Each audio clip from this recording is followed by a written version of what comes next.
Assalamu alaikum, que la paix soit sur vous. L'orgueil, l'arrogance. Irtal, Mourlaline. Partie 2.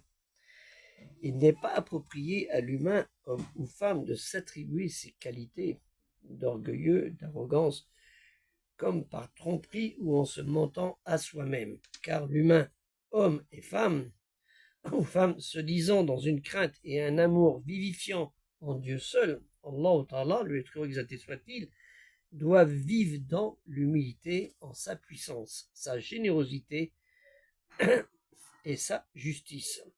Dieu, Allah Ta'ala, lui le très haut exalté soit-il, nous rappelle dans la sourate Myriam, la sourate 19, Myriam, Marie, les versets 93 et 94.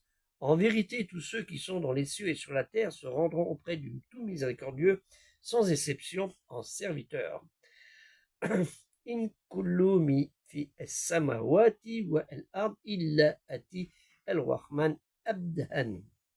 Et au 94, ils assertent dénombrés et bien comptés un par un.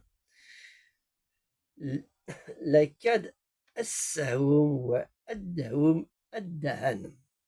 L'adjectif orgueilleux, l'arrogant, takabour, ne convient pas à un statut de serviteur de Dieu Allah. Il contredit dans l'adoration envers le Créateur suprême, puisque lorsque l'être humain, homme ou femme, individu, revendique cette qualité, il prétend être un associé à Dieu, Allah Ta'ala, lui le très haut exalté soit-il. De facto, l'orgueil conduit au polythéisme, que je vous l'ai dit dans la première vidéo, comme le confirme le hadith du prophète Mohammed sallallahu alayhi wa sallam, qui dit « L'orgueil est de mon ressort, littéralement de mon manteau, et la grandeur m'appartient exclusivement, littéralement est mon vêtement.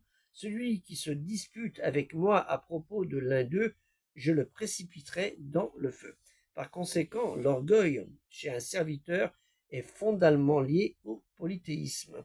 D'après Abdallah ibn Mas'ud, que Dieu l'agrée, le prophète Mohammed sallallahu alayhi wa sallam, sur lui le salut et la paix, a dit « Ne rentrera pas dans le feu une personne ayant dans son cœur un atome de foi, et ne rentrera pas dans le paradis une personne ayant dans son cœur un atome d'orgueil. » Rapporté par Muslim. Sahih numéro 91. Le feu, en fait, dont il est question ici, le feu des mécréants, duquel on ne sort pas lorsqu'on y est entré.